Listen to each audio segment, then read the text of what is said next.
Olá, amigos do Jornal Vale, está no ar mais um jogo rápido especial da Copa do Mundo.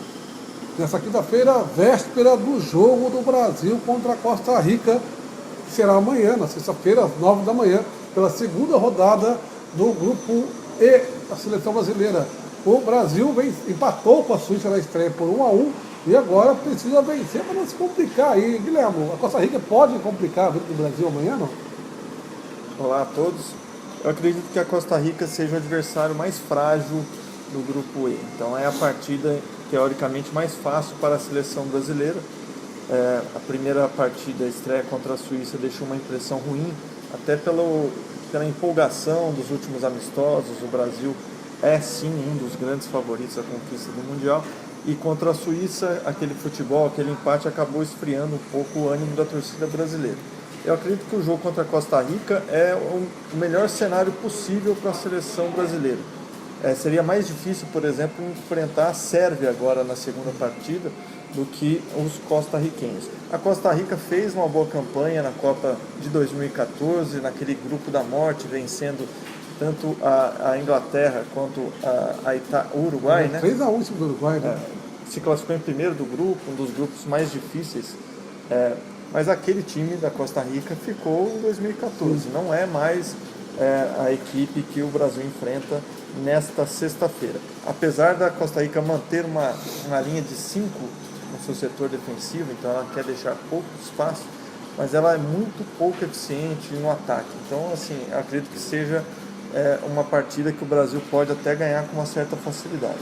Vale lembrar também, né, que é a terceira vez que o Brasil vai enfrentar a Costa Rica em Copas do Mundo.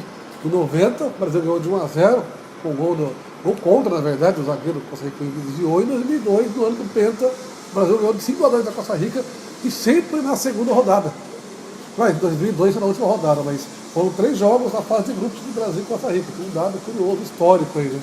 Não é a primeira vez. E o Tite decidiu manter a equipe que entrou em campo contra a Suíça. Então, a gente teve ao longo da preparação, ao longo da semana, a dúvida em relação às condições do Neymar. O Neymar aparentemente está bem recuperado das pancadas da primeira partida. O Paulinho é mantido, então o Tite, ele acho que quer aproveitar essa partida teoricamente mais fácil, quer dar confiança também à equipe para a sequência da Copa do Mundo. O Neymar também sempre um drama, né? Machucou nessa Copa, agora no primeiro treino depois da estreia machucou, falaram que não ia jogar mais, já voltou no dia seguinte. Agora vamos ver o que vai acontecer aqui para frente com ele. Todo dia tem uma novidade. Fica a dúvida em relação à real condição do Neymar, né? Já que nessa semana ele sentiu o pé numa jogada de bobinho, né? Fazendo uma recreação com os colegas. E assim, apesar de não ser uma seleção que desperte medo no Brasil, a Costa Rica ela chega junto, ela tem uma marcação firme. Então, durante a semana, o Felipe Coutinho mesmo disse que acredita que os marcadores chegarão firmes, eles podem até bater na linguagem do futebol nos brasileiros, então é uma preocupação a mais. Uma outra preocupação é o cartão amarelo do Casemiro, né? Com 2 cartões, o jogador é suspenso automaticamente, ele volta a campo, ele é um jogador que acaba sendo sobrecarregado nessa tarefa de proteger o setor defensivo brasileiro. Você acha que há um risco do Casemiro ser novamente advertido, desfalcar o Brasil, talvez uma partida mais importante? Eu acho que tem risco sim, porque, como você falou, ele é um cara sobrecarregado no meio de campo. Aí, consequentemente, muitas faltas ele vai ser obrigado a cometer. Se ninguém der cobertura para ele vai ser obrigado a fazer falta mais dura e vai correr o risco de tomar mais um cartão amarelo, como foi na estreia contra a Suíça, né? E aí o desfalque do Casemiro contra a Sérvia na última rodada vai ser ainda mais sentido para a seleção brasileira. O ideal seria ele não tomar mais cartão até o fim da Copa. Ele é um jogador muito importante para o esquema do Tite aí.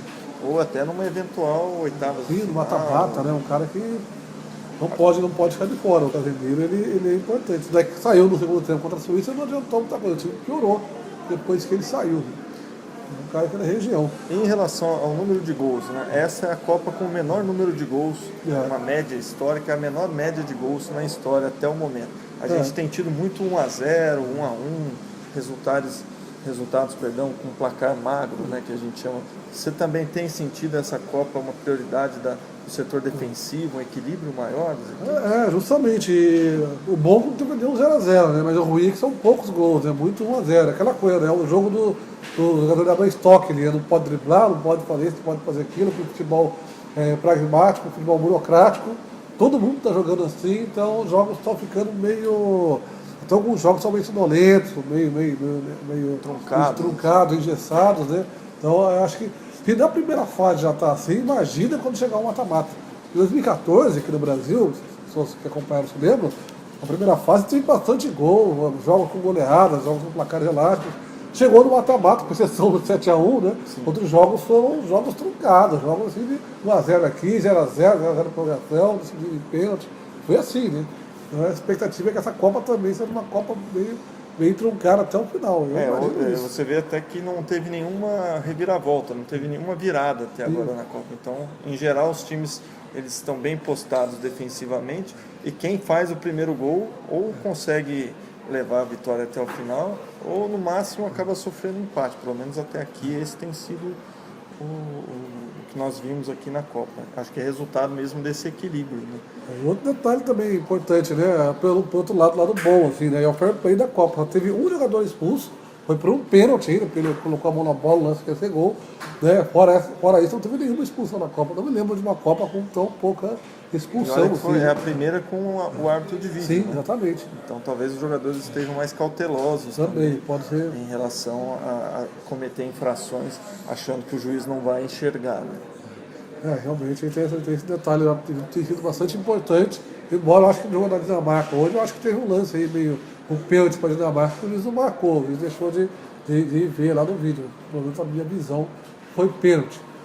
Mas agora vamos acompanhar, torcer para que o Brasil se dê bem contra a Costa Rica, consiga um bom placar, para garantir aí ficar com a vaga já bem encaminhada, porque a Copa eu acho que vai complicar. A França, por exemplo, classificou, tem um timaço e vai dar trabalho aí, né? Sim, com certeza. A França, apesar de não ter feito nenhuma partida memorável, você vê que ela tem uma consistência, né?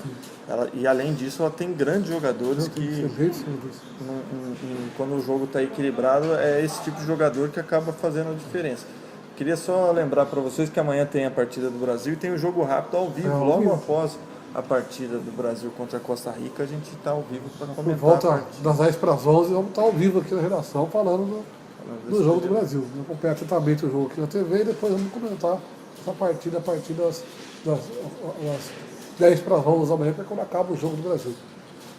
Então, pessoal, ficamos por aqui e até sexta-feira, um jogo rápido que será ao vivo. Um abraço a todos.